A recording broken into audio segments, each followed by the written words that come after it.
പുതിയ ദിവസം നമ്മുടെ നാട്ടിലൊക്കെ തലന്റെ മേലെ കാക്കച്ചി പറക്കുമ്പോൾ ഇവിടെയൊക്കെ തലന്റെ മേലെ വിമാനം പറക്കണം. ഈ അറബി നാട്ടിൽ ചുറ്റോട്ട് മണലല്ലേ, അതുകൊണ്ട് പെരപ്പണിക്കൊന്നും അറബിയാക്ക് പുറത്തുനിന്ന് മണലടിച്ചേണ്ട ആവശ്യമില്ല. ദീദിന്റെ ഇക്കാനൊക്കെ മക്കൾ ആനക്ക് മയക്കുവഴി എടുത്തുമാരും ഒക്കെ പാടെ മായം കിടക്കണമുണ്ട്. ഇതൊക്കെ ഒരു മല തുറന്നു കാണാനുള്ള റോഡിൽ കൂടെ പോയിക്കണം. നമ്മുടെ നാട്ടിലൊക്കെ ആണെങ്കിൽ ആ മലൊക്കെ പാടെ നമ്മളെ തലയിൽ കൂടെ കൊഞ്ഞടിയിട്ടുണ്ടാവും. നമ്മൾ ആദ്യം പോയത് ഷീസ് പാർക്ക് കാണും. ഇപ്പൊ നാട്ടിലിടാന്നാലും വേണ്ടില്ല, ഇവിടുത്തെ വെയിലിൽ സൺസ്ക്രീൻ മസ്റ്റാ. ഇറങ്ങി നോക്കിയപ്പോ തന്നെ നോക്കിയ പർദ്ദട്ട് കാണുള്ള ഇബിലീസാണ്. ഇതിന്റെ ഒരേ ഒരു ചോദ്യം, ഈ വിലത്തിനെ പർദ്ദട്ടണത്. പിന്നെ ഫോട്ടോ പൈരോടായിട്ട് കുറച്ചേരം അവിടെ തന്നെ നട്ടം. ഇതാണ് ലുക്കിമാത്ത്. അറബ് രാജ്യങ്ങളുടെ ദേശീയ മധുര വിഭവമാണെന്ന് പറയുന്നത്. പക്ഷെ എനിക്ക് തീരെ ഇഷ്ടമല്ല. പിന്നെ നമ്മൾ വണ്ടി കെട്ടും പാണ്ടും പായൊക്കെ എടുത്ത് നേരെ ചോറുനാളെ സ്ഥലം തപ്പി ഇറങ്ങി. ഈ സ്ഥലം കണ്ടാൽ ഞങ്ങൾക്ക് പ്രകൃതി രമണീയമായി തോന്നും. പക്ഷെ ഇത് പ്രകൃതി രമണിയല്ല, പ്രകൃതിയിൽ ഉണ്ടാക്കിയെടുത്ത രമണിയാണ്. പാർക്കിന്റെ ഒരു മൂലൊക്കെ പായരിച്ച് കാണാൻ ചോറുനാളെ സെറ്റപ്പാണ് തുടങ്ങി. ചോറുനായി ഇരുന്നതും ഒരു കോയിട്ട മുട്ട ആദ്യം തന്നെ അതിനൂട്ടിയാണ് കൊണ്ടുപോയി. നമ്മൾ വാങ്ങിക്കുന്നത് നല്ല അസൽ തമിഴ്നാടൻ ബിരിയാണിയാണ്. ചോറ് തന്നെ നിസ്കരിച്ച വേണ്ടി പള്ളി കയറി. എന്റെ മോനെ യജ്ജാതി കൊട്ടാരന്മാരത്തെ പള്ളിയോ.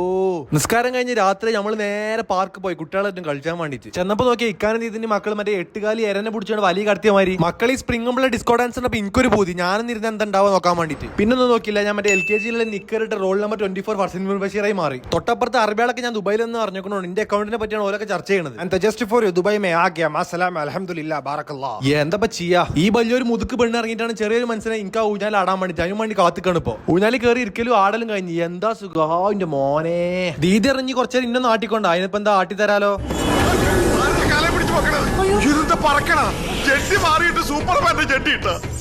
പിന്നീട് തൊട്ടപ്പുറത്ത് സ്നേഹസമ്പന്നമായ ഭർത്താവ് മൂപ്പരെ പെണ്ണുങ്ങളെ ഫോട്ടോ തുറക്കും. ഞാനൊക്കെ ഇനി ഭാവിയിൽ ഇതേമാതിരി പൂക്കി പോയിക്കാറല്ലേ. ഇത് കഴിഞ്ഞ് നമ്മൾ നേരെ കോർഫുഖാനിലെ വെള്ളച്ചാട്ടം കാണാൻ വേണ്ടി പോയി. ഇത് കാണുമ്പോൾ നമുക്ക് തോന്നുന്നു നാച്ചുറലായിട്ട് വരുന്ന വെള്ളച്ചാട്ടം. പക്ഷെ അതല്ല, ഇതവിടെ പൈപ്പിട്ട് കാണാൻ മേലെ വെറുതെ വെള്ളടിച്ച വെള്ളച്ചാട്ടമാണ്. ഇങ്ങനെ അവിടെ നട്ടം നടന്നപ്പോഴാണ് ജസ്റ്റ് ഫോറിൽ വെച്ചാൽ ബാക്കിൽ നിന്ന് ഒരു ഊളിയും പിന്നെ 25 50 വലിപ്പുള്ള കുറച്ച് കുട്ടികൾ നമ്മളെ ഫോളോവേഴ്സിനെ കണ്ടത്. തിരിച്ചു പോകുമ്പോൾ ഫുൾ ഒച്ചപ്പാടും ബാളാണ്. കുട്ടികൾക്ക് മൊത്തം മയക്കുവെടി കൊടുത്തിട്ട് സീറ്റിന് മൂലൊക്കെ ചവിട്ടി കൂട്ടിയാണ് കടത്തി. എത്തേലും പള്ളിക്കാക്കണ്ടേ. അപ്പൊ പോണേക്ക് KFC വാങ്ങാൻ വേണ്ടി കയറി. നമ്മളൊരു ജാതക്കുള്ള ആളുണ്ടായതുകൊണ്ട് തന്നെ കല്യാണത്തിന് ഡ്രസ്സ് എടുക്കണ മാതിരിയാണ് KFC മൊത്തം നമ്മൾ വാങ്ങിയത്.